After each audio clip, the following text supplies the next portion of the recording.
What is up, everyone? It's me, Jrod, the filmmaker, former film major, frequent fighting gamer from Philadelphia, and we are back with a very special Mortal Kombat video. Now I know what you're thinking. It has been a long time since my last Mortal Kombat video, and on this channel there was a time where Mortal Kombat 11 was the only game I was playing.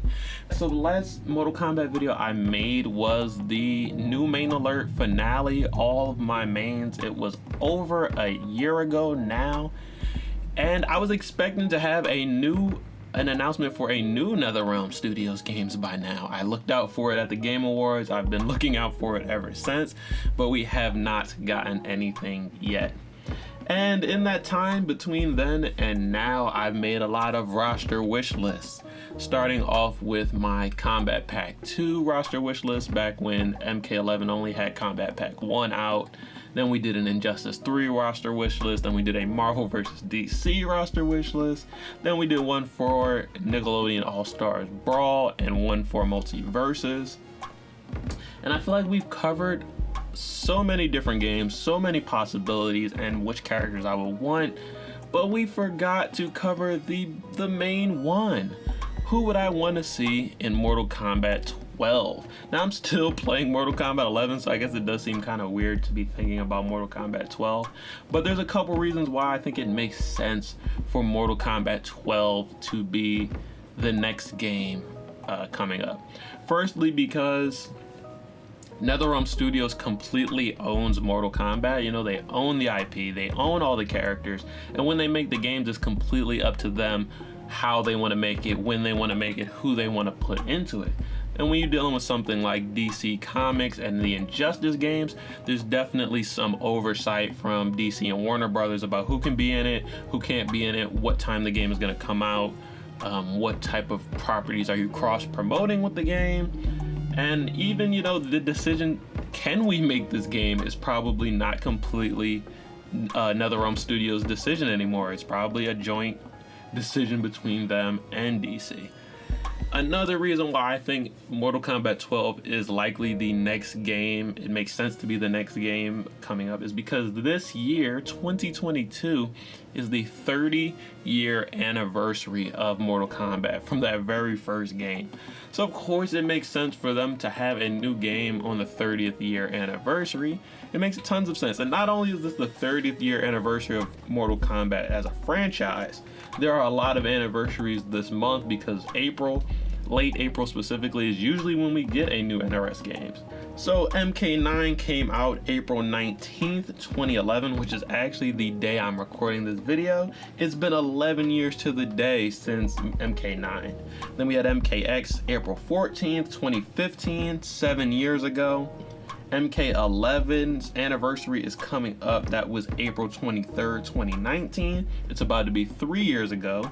And even some of the Injustice games, Injustice Gods Among Us, came out in April 16th, 2013, and it is their 9th anniversary. I normally would be expecting a new Mortal Kombat, Injustice, some sort of NRS game around this time, but since we haven't gotten an announcement, I think we can assume that we're not going to be getting a new game this month at least.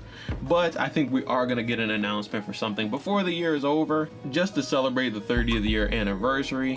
And so I'm making this roster wish list to cover those bases. All right, so without further ado, I'm gonna get into it. I'm gonna talk about what characters I want to see in MK12, and I'm also gonna talk about what I think they should do for the story. I came up with my own concept for how the MK12 story should go, and it actually helped to inform the roster that I chose. So before we get into it, guys, do me a favor and hit me with a 3-hit combo. Hit the like button, hit the subscribe button, and hit the notification bell for a flawless victory. And we're gonna get into it. I don't want to spend too much time because there are over 60 characters on this list, and I don't want to be here forever. So without further ado, let's get into it. Now I'm gonna start with 6 characters on this list that don't fit into the same categories as the rest of the roster. These 6 characters are going to be Liu Kang, Shao Kahn, Raiden, Sindel, Fujin, and Onaga. Now I chose these characters because they are either villains and some of the biggest bad villains in the canon, or they are elder gods. So for obvious reasons that you guys will see soon, they're not going to be in the main categories that the rest of the roster is falling into, but I think they should be on the roster either way. Especially Onaga, I think they should make him the pre-order bonus character, similar to how Shao Kahn was a pre-order bonus, Darkseid was a pre-order bonus, Goro was a pre-order bonus. I think they're going to keep up the tradition of using a really big bad guy character as their pre-order bonus. Alright, but now for the rest of the roster, this is going to make up the majority of the roster. I'm putting them into one of two categories, and the categories are kind of obvious. They're either going to join Scorpion on the Shirai Ryu, or they're going to join Sub-Zero on the Lin Kuei. So that's my concept for the story. I want to, after Aftermath and Liu Kang went to the Great Kung Lao to reset the timeline, I imagine the timeline where Scorpion and Sub-Zero are able to fully rebuild their clans. They take their place as the highest ranking member of their clans, the Grand Master, overseeing their clans, and they get to a point where they can actually start to bring in new recruits, train new people. And because of that, I felt there was an interesting opportunity to bring Mortal Kombat characters that we already know and introduce them to either the Lin Kuei side or the Shirai Ryu side to give them some motivation, some different fighting moves, to align them with characters that you wouldn't normally see them aligned with, and to even go against characters that you probably wouldn't see them going against. So that is going to be how the main roster is organized. I'm going to read them off as if this was a draft. So first I'll give you someone from the Shirai Ryu, then someone from the Lin Kuei, then back to the Shirai Ryu, then back to the Lin Kuei until we get all the way through it. So starting off, obviously Sub-Zero and Scorpion are going to be our team captains, but the first member of the Shirai Ryu after them is going to be Takeda. An obvious pick as he's already on the Shirai Ryu. I definitely want him in this game. He was my MKX main. Please bring him back. And also, I think he's been with the Ryu long enough that he can move up and become a Grandmaster in his own right, start to train other peoples in the way that Scorpion once trained him. And yeah, I would love to see what a more mature, wiser Takeda looks like in this story. A Grandmaster Takeda of sorts. And for my first recruit to the Lin Kuei is also another obvious pick. It'll be Frost. Now, you know Frost has done her fair share of betrayals, but I think a redemption arc for the Lin Kuei would be a really interesting way to go for this character. She has to earn her place back in the Lin Kuei, because I think if she would have never betrayed Sub-Zero, she'd probably be a Grandmaster at this point. So she has to earn her spot back. She has to earn her way up to getting real influence and power in the Lin Kuei, and it would be a nice little redemption arc for Frost. Next up for the Shirai Ryu, we're going to have Kenshi. I think this is an obvious pick considering Takeda is already on there. And it'll be, I want to say a redemption arc again, but not really a redemption, just Takeda and Kenshi getting an opportunity to grow closer together, to have those father-son interactions that they never did, but also a little bit different because Takeda might even be instructing Kenshi. Can you imagine having to learn from your son? You know, I think that's an interesting dilemma, an interesting way to put it, but I think that the two characters can grow much closer together through something like that, so I want to see Kenshi join the Shirai Ryu. And then our next pick for the Lin Kuei is another member that was already on the Lin Kuei, Smoke. Of course, Smoke has always been close with Sub-Zero. He's always been very instrumental to the Lin Kuei, and he's always been such a sick character to watch. I want to bring Smoke back, fully humanized once again, fully part of the Lin Kuei, and even a high-ranking member of the Lin Kuei, helping Sub-Zero make those decisions. I think that would be a sick addition. Well, he's already in there, but I think that would be another sick character. I basically picked this character because he's made of fire, and I obviously think fire works with the Shirai Ryu, considering Scorpion is made of hellfire. And that's Blaze. I want to put Blaze on the Shirai Ryu for no other reason than I think it would look cool. And then on the opposite side, the Lin Kuei, I want to put Rain, Blaze's arch nemesis. They fought for years and decades on the pit, and simply just because they're fire and water, they're opposites, so they oppose each other pretty well. Next up, number 4 on the Shirai Ryu. This is gonna sound a little bit different, but hear me out. I would put Sector on the Shirai Ryu. and then Cyrax obviously would remain on the Lin Kuei. I have a headcanon idea that after the cyberization arc, Sub-Zero offers to reverse the cyberization program for Sector and Cyrax, and while Cyrax is grateful, he takes him up on that offer. He becomes human Cyrax once again and rejoins the Lin Kuei. Sector wants to remain a cyber. He wants to switch sides. He wants to go against Sub-Zero, who he probably feel like took the Grandmaster status and the Lin Kuei away from him. So he'll go over to Shirai Ryu, join with Scorpion in order to get his revenge on Sub-Zero. So yeah, and obviously Cyrax back on the Lin Kuei, obviously. I think they kind of set that up in MK11, where Cyrax, as soon as he is no longer under the influence of the cyberization, he wants to return to the Lin Kuei, he wants to return to his human body, and I think we should give it to him, because I love human Cyrax. Next up on the list, number 5 and 6 for the Shirai Ryu are going to be Jackie and Jax. Kind of obvious simply because we got Takeda, and basically Jackie will be starting a new family within the Shirai Ryu. She's engaged to Takeda. They will soon be married, maybe even have some kids, who knows. And I think that would make a lot of sense for her to join Takeda on the Shirai Ryu, and thusly Jax should join Jackie on the Shirai Ryu. I think that would be a really sick combination. And then on the other side of the Lin Kuei, number 5 and 6 would be Jade and Cabal. Yeah, I actually asked this question on the Mortal Kombat Reddit to see what some of the people thought about splitting up all the characters into two sides. And someone said that the structure of the Shirai Ryu is more like a family, more familial, while the structure of the Lin Kuei is all about being able to move up from the low point to the high point, gaining more power, more influence. And I think that characters like Cabal would fit right in on the Lin Kuei side. Number 7 for the Shirai Ryu, I would like it to be Molina. I think this is an interesting idea because Molina is definitely, she has those two sides to her, the graceful, she's a leader, she's respected, and then the other side is she's feral, she's destructive, she's kind of monstrous at the same time. And I think that who is a better person to teach Molina how to channel that energy and channel the rage and use it for the better than Scorpion, someone who has had to channel his own hellfire and give up his quest for revenge in order to just figure out who he is and what he wants out of life. I think sending Molina on a similar path would be great, and then it doesn't necessarily make her a good guy or a bad guy, but it makes her a better, more well-rounded character, a better leader to Outworld if she ever did become Khan again. And I think it's just, I would love just a great arc about Molina that has nothing to do with Katana, and it's her just finding her own and becoming her own person. And then on the opposite side for number 7, I have Serena. Serena on the Lin Kuei. No real reason why I chose to put her here except for that Cabal is here and, you know, they have a relationship. So Serena on the Lin Kuei, I think it would be kind of sick. Yeah, and I would also love to see her back in the game because it has been a serious minute since she was playable. Moving on to number 8 for the Shirai Ryu, we have Scarlett. Another interesting character because of her allegiances are usually with Shao Kahn, usually with Shang Tsung, but I would love to see her get her own arc, be able to make her own decisions and become part of the Shirai Ryu, where she can learn how to channel her blood magic, learn more discipline and martial arts, but also teaching the skills that she knows to younger people who come in.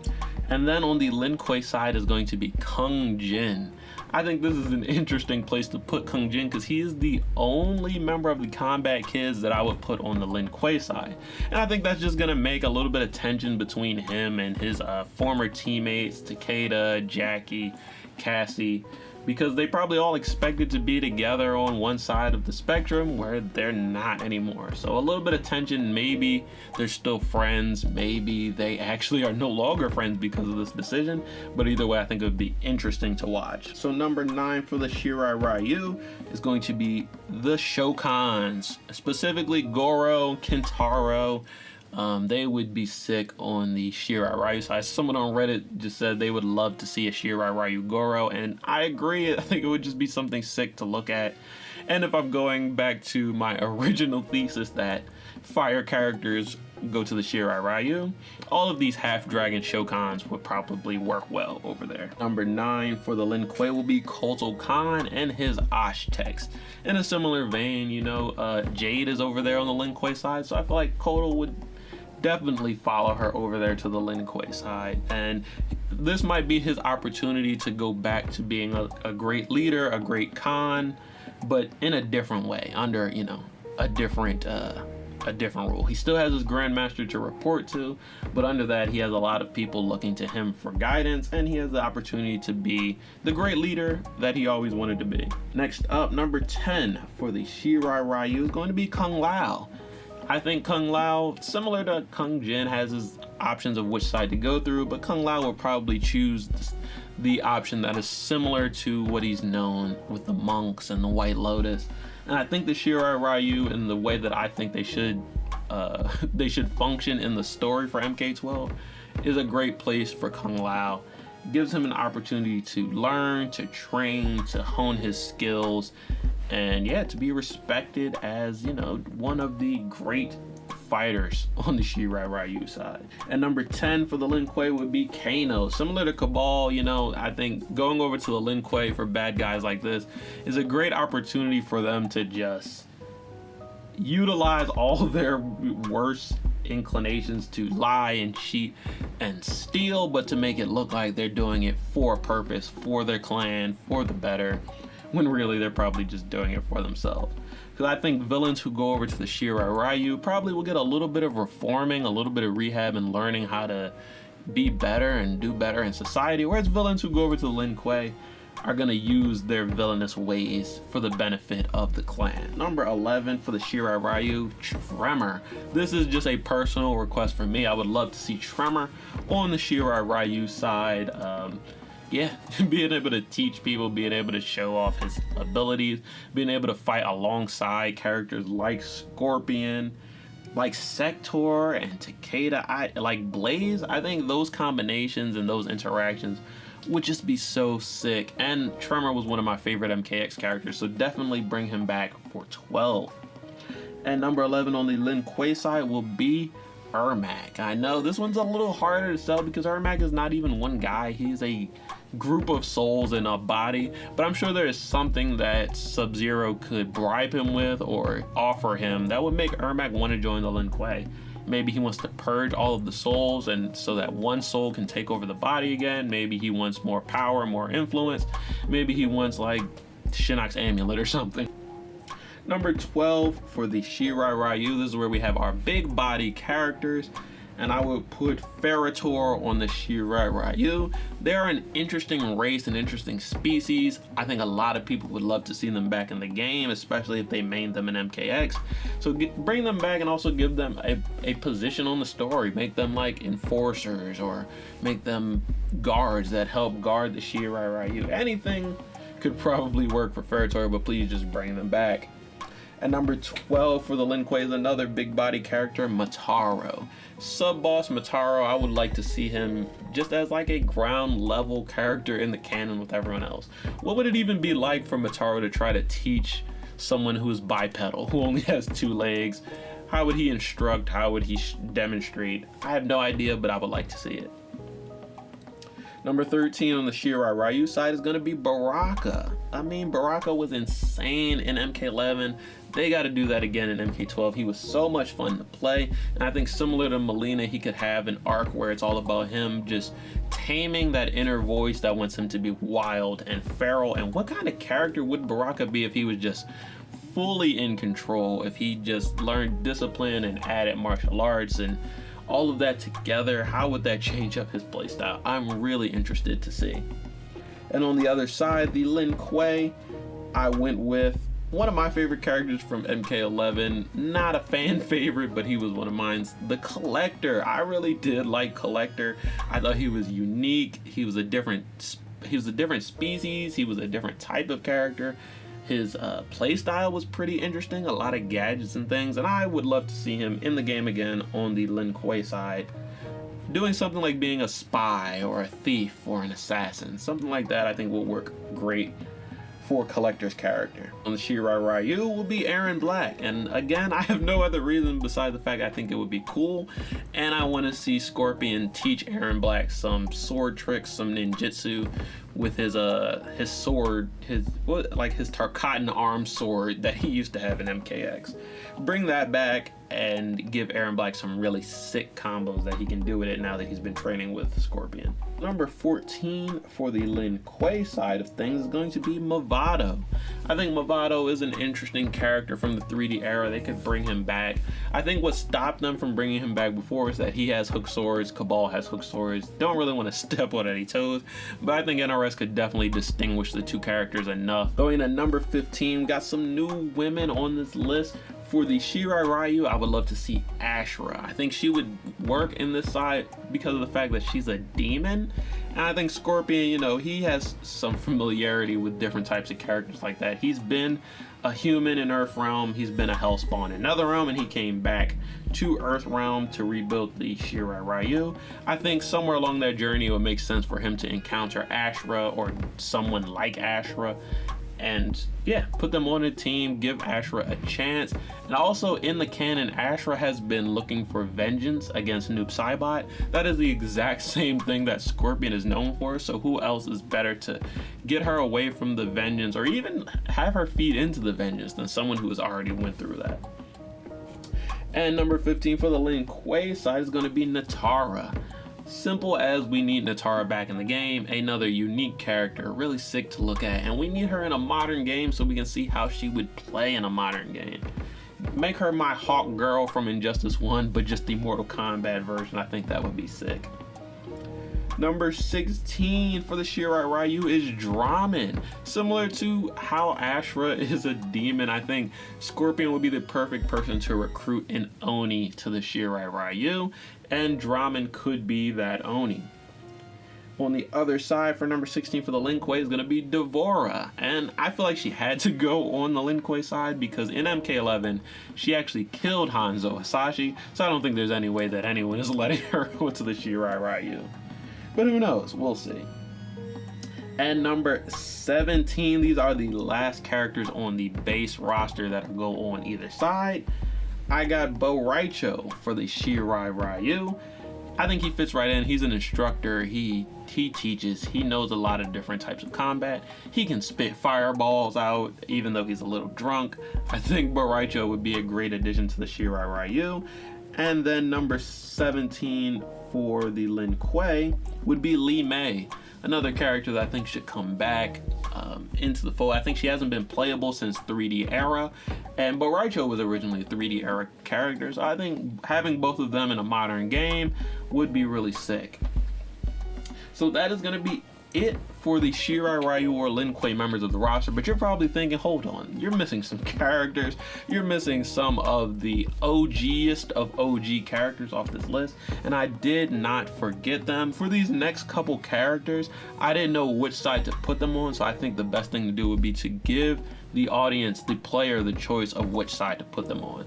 If you've played Injustice 2, you know they gave you the option to play the final match as Superman or Batman.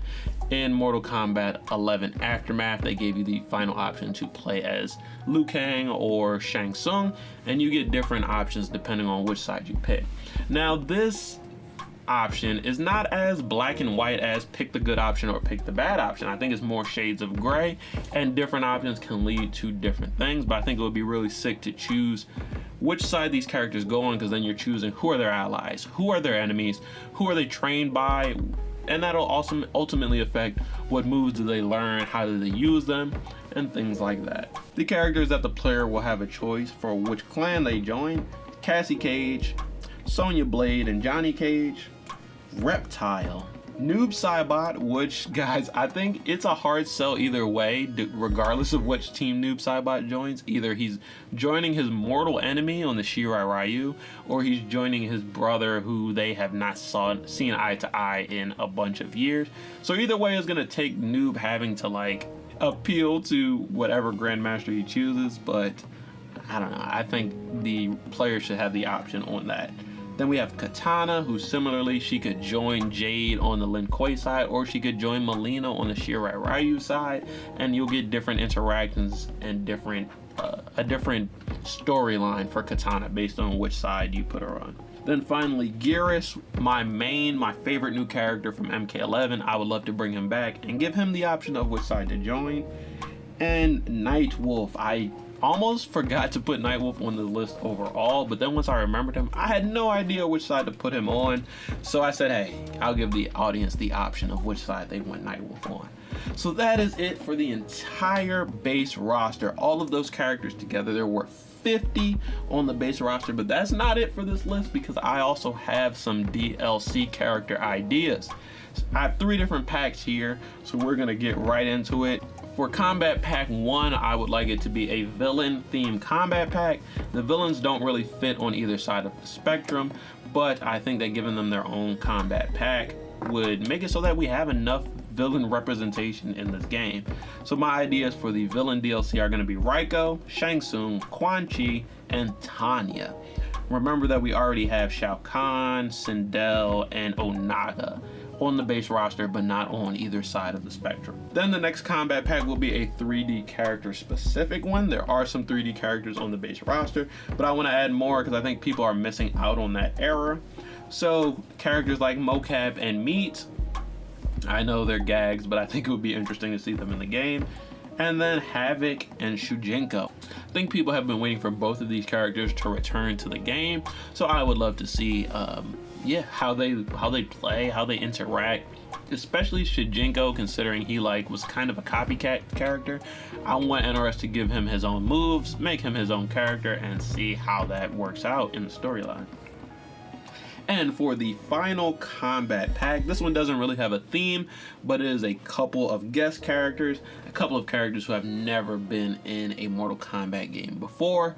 And we're gonna start off with the guest characters. I want Ash Williams 100%, and I even think that regardless of what the next game is about, I think Ash Williams has a good shot of making it in, because we saw that NRS actually already acquired the copyright, the trademark, last year when they announced the Joker, and I think that they were holding on to that for MK12, similar to what they did with Spawn, where they got his rights during MKX and we didn't see him in the game until MK11, just to throw people off of the trail and make it more of a surprise. I think we should keep up the tradition of adding a DC guest character like we did with Joker, and I think that Darkseid would make a great DC guest character, because in Mortal Kombat he doesn't have to pull his punches, he can be as violent and gross as he wants, all while being his typical arrogant self. Just imagine the intro dialogues between Shao Kahn and Darkseid. It's just going to be an arrogant off. Like, who can be more arrogant, and then they'll fight to determine who actually has the hands to back it up. Next up, I would like to see Zero and Taja make it into MK12. If you don't know who these characters are, they are from the TV series MK Conquest, which I'm watching right now on HBO Max for the first time. And they are 2 characters that were involved in the lore way back in the original timeline, like prior to MK9. And in the show, they've never been in the games, but in the show, Zero is a royal guard who the person he was set up to guard actually gets killed, so he kind of gets exiled. And then Taja is a thief who kind of reforms her ways and joins Zero and Kung Lao. And yeah, through the events of Mortal Kombat Conquest, I would love to bring these characters into a game for once, give them a part, give them a part of the story, give them something to do, and yeah, just bring them fully into the canon like any other character in Mortal Kombat. And finally, I had an idea, just to give you just to preface this, to give you the backstory on this idea. In MK11, Frost has a fatality where she freezes you, takes out your brainstem, flies it to the cyberization room, and puts you inside of a robot. Ever since I saw that, I just had the idea of what are some other cool characters that aren't Lin Kuei that could be cyberized and make really cool cybers? I was thinking about Cyber Aaron Black, Cyber Rain, Cyber Jax, things like that. But I think that in order to not repeat characters, an interesting cyber would be Cyber Chameleon. You get all the best parts of Chameleon, like being a copycat character. You get certain Saurian attributes like acid and stinky and moving fast or being invisible, but you get to combine that with the cyberization, so these moves just have to be designed a little bit differently to work out with the robotic body. I think that would be a really sick idea. Regardless of who, I think cyberizing an existing character is just a cool concept because it's looking at something familiar through a brand new lens for the player as well as for the devs that design the character. So yeah, those are all of the characters that I would like in MK12. Obviously, it's not every character in the lore ever. There were some characters who got cut from the list, like Moloch, Taven and Dagon, but those are just some characters. I think this covers, you know, a lot of things that people want. There are a bunch of classic ninjas, both male and female, on this list. There are a bunch of 3D era characters returning on this list, as well as there are all of the fan favorite classic characters that we just have known to expect from a Mortal Kombat game. So I think that this covers a lot of bases, as well as what I would like to see for the story. I didn't talk too much about the story, but I would love to see the two clans having a friendly competition, a friendly tournament between the two, just to see who has the stronger students, the stronger teachers, and then eventually there is like a sinister plot that causes the friendly rivalry to turn to more of a deadly rivalry and puts the characters in Mortal Kombat, forcing Sub-Zero and Scorpion to make the hard decisions of, you know, do we defend ourselves against the clan? Do we support the opposite side and hope that it wasn't them that did it? Things like that. Like a lot of animes have like this like school arc where there are these two rival schools that go head to head against each other. And I think that would be really interesting to bring into Mortal Kombat and see how it works out. Then you have a lot of options for just alliances and partnerships, but also rivalries that can brew. Just a lot of options for like increasing the drama and the tension, drawing new lines so we can look at these characters that we already know and we're familiar with, and we can put them in different scenarios in different places and look at them completely different. I think it's a great way to just invigorate the Mortal Kombat lore. But guys, that is going to be it for this one. It was a little long, but I actually got through 63 different characters, so that is going to be it for this one. And I need you guys to fill in the blanks. I need you to help me out and finish the story off. What do you guys think of the idea? Who are some other characters you would want to see? Who are some characters that I put on the Lin Kuei that you would want to see on the Shirai Ryu, and vice versa? Tell me what you think about this list, and if there's someone I forgot to put on the list that you would want to see in MK12. Tell me anything else gameplay wise that you would like to see in the game, and hopefully with this video we can pressure the devs at Netherrealm Studios, Ed Boon, Dominic Cianciolo, Derek Kurtzig, and everyone else to just, hey, I have an interesting idea. What if you guys did this? Just give them a kick in the butt. Say, hey, whatever you guys do, we are with it. Just please announce whatever the next game is, because we are hungry for it.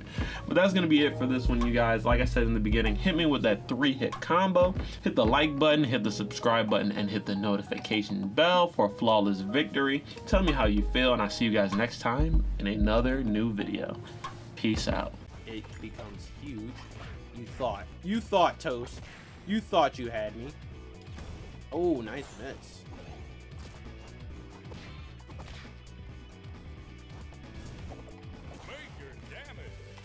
His up strong is actually kind of fire. Get the F off of my